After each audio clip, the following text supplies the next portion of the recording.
Today, it is a metropolis of steel, glass, and Gothic grandeur. Cologne stands as one of Germany's cultural and economic titans, a sprawling urban center anchored to the banks of the Rhine River. Millions walk its paved avenues, shopping along the famous Schildergasse, passing beneath the towering shadow of a cathedral that took over 6 centuries to complete. But underneath the asphalt, beneath the concrete foundations of modern banks and museums, lies a skeletal framework laid down by an empire long dead. If we strip away 1,000 years of progress, the modern city disappears, but the shape of its streets remains eerily unchanged. Welcome to Cologne in the early Middle Ages, specifically the period between 800 and 1100 AD. This is a time before the famous Gothic cathedral, before the Renaissance, before the modern German state. This is an era where the ruins of the Roman Empire still pierce the medieval skyline,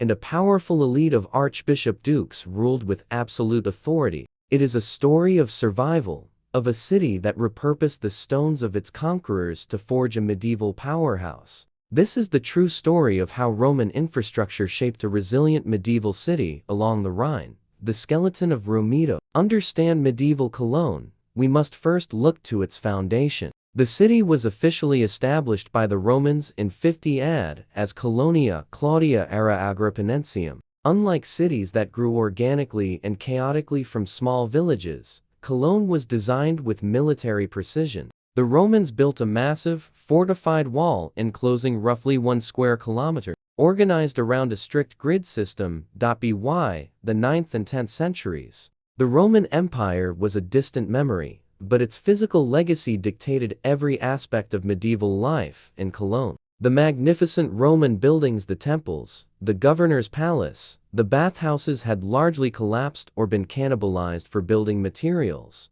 Yet, the foundational grid survived. The central north-south artery of the Roman city, the Cardo Maximus, became the medieval Hohe Strasse, the High Street. The east-west axis, the Decumanus Maximus, became the Schildergasse. Even today, these are Cologne's primary shopping streets. The citizens of 10th century Cologne walked the exact same paths as Roman legionaries, their boots treading over buried Roman cobblestones. The survival of the city during the chaotic early Middle Ages was entirely due to the Roman wall, stretching nearly 4 kilometers and featuring monumental gates. This fortification was maintained, repaired, and fiercely guarded by the medieval population. Until the late 12th century, medieval Cologne did not expand beyond these ancient Roman borders. The city was a densely packed island of civilization, locked within an ancient stone shell, surrounded by farmlands, vineyards, and the unpredictable frontier of the Holy Roman Empire.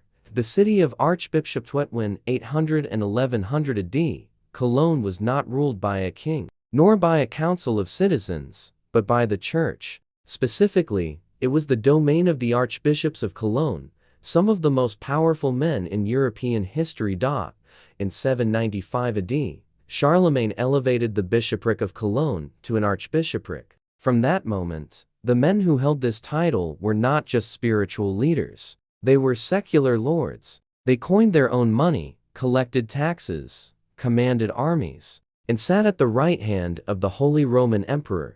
The apex of this power came during the Ottonian Dynasty in the 10th century, largely under the rule of Archbishop Bruno the Great. Bruno was the younger brother of Otto the Great, the Holy Roman Emperor. Bruno was not only the Archbishop of Cologne, but also the Duke of Lotharingia, giving him vast secular control over a massive swath of Western Europe.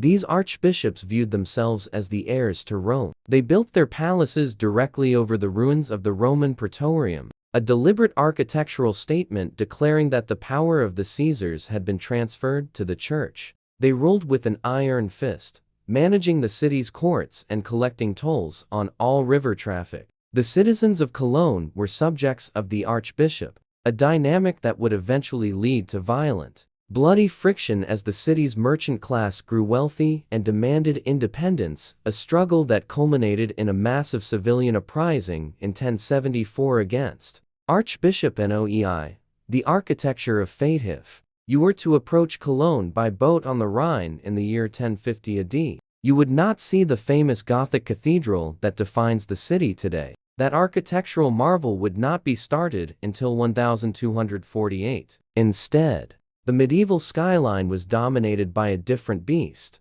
the Hildebold Cathedral, initiated in the early 9th century and expanded throughout this period. The Hildebold Cathedral was a masterpiece of Carolingian and early Romanesque architecture. It was a massive basilica with thick, defensive-looking walls, small rounded windows, and an austere, imposing interior, but the cathedral was just the center of a vast constellation of holy sites. Cologne was widely known as Sancta Colonia, Holy Cologne. The city was ringed with monumental Romanesque collegiate churches, many of which still stand today, such as St.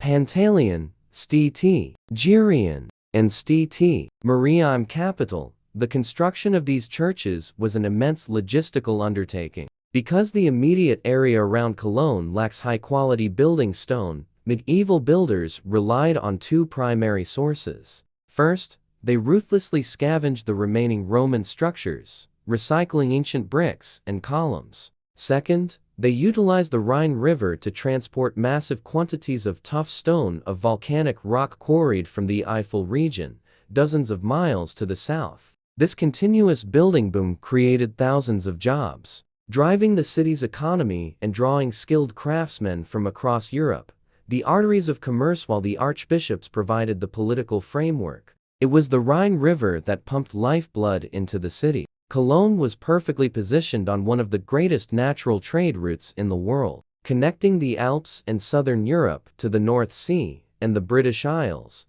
During the 9th and 10th centuries, trade was largely dominated by Frisian merchants from the north, but local Cologne merchants rapidly gained power. The waterfront was an explosion of sensory details, the smell of river mud, drying fish, and raw leather. The sounds of shouting dockworkers speaking a mix of Old High German, Latin, and Frisian dialects, what made Cologne rich. Two major local exports, wine and ceramics. The Rhineland produced vast quantities of wine, which was loaded into massive oak barrels and shipped to England and Scandinavia. Equally important was Pingsdorf, where a highly durable, red-painted pottery produced in the villages just outside Cologne. This pottery has been found by archaeologists as far away as London and Russia, proving the immense reach of Cologne's trade network. Furthermore, the city was a major transit hub for high-quality Frankish swords, textiles, and Eifel cornstones used for milling grain.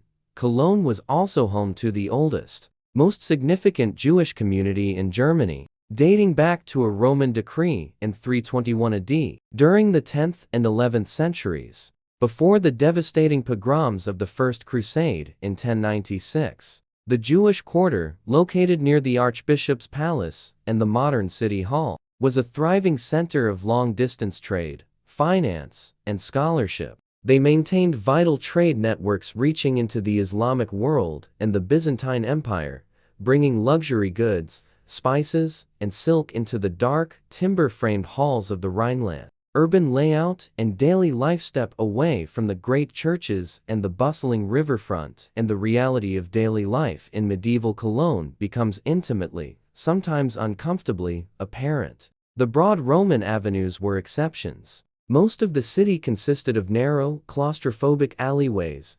The average citizen lived in a timber-framed house, often built on a narrow plot of land to minimize taxes, which were calculated based on street frontage. Consequently, houses were deep and built upwards, their upper stories jettisoning out over the streets, blocking out the sunlight. Roofs were predominantly thatch or wood shingle, making fire a constant, terrifying threat. Sanitation was virtually non-existent by modern standards. The magnificent Roman aqueduct, which once brought fresh water from the Eifel Mountains, had long since collapsed. Medieval residents relied entirely on groundwater wells dug into their courtyards. Compounding the problem, latrines and trash pits known as middens were often dug dangerously close to these wells. Waste was routinely thrown into the streets or allowed to wash into the Rhine. The diet of the commoners was heavy and monotonous, revolving around rye or spelt bread, porridge, and whatever vegetables could be grown in small courtyard gardens. Meat was expensive, largely restricted to pork from pigs that freely roamed the city streets, feeding on the garbage.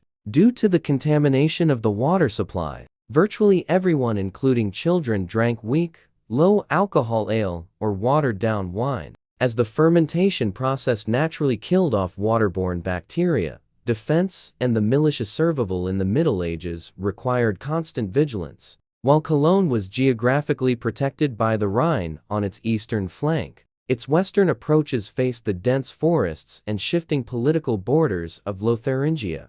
The city's defenses were tested severely. In the winter of 881 AD, Viking raiders sailed up the Rhine and devastated Cologne, burning the early cathedrals and slaughtering those who could not flee. This traumatic event reinforced the necessity of the city walls. By the 11th century, defense was not left solely to the Archbishop's personal guard. The citizens themselves were required to form a militia. Guilds and neighborhood parishes were assigned specific sections of the ancient Roman wall to maintain and defend. This requirement to bear arms and defend the city inadvertently planted the seeds of civic independence. A population that is armed and organized for defense soon realizes it has the power to demand political rights, a realization that would slowly strip the archbishops of their absolute power in the centuries to come. The foundation of the future. The year 1100 AD, Cologne was on the precipice of a new era. The population was booming, outgrowing the ancient Roman walls. Within a few decades, the city would embark on a massive expansion, building a new, semicircular defensive wall that would define its footprint until the 19th century. The Cologne of the Ottonian and Salian periods was a city of stark contrasts. It was a place of deep religious devotion and ruthless political ambition, a city built on the ruined skeleton of the Roman Empire, yet vibrating with the economic energy of the early Middle Ages. The archbishops who ruled it, the merchants who grew rich upon its river, and the ordinary men and women who lived and died in its narrow, muddy streets, built the foundation of the metropolis we see today. They prove that while empires may fall and ancient buildings may crumble, a city with a strong foundation, situated on the banks of a mighty river, never truly disappears. It merely adapts, rebuilds, and endures.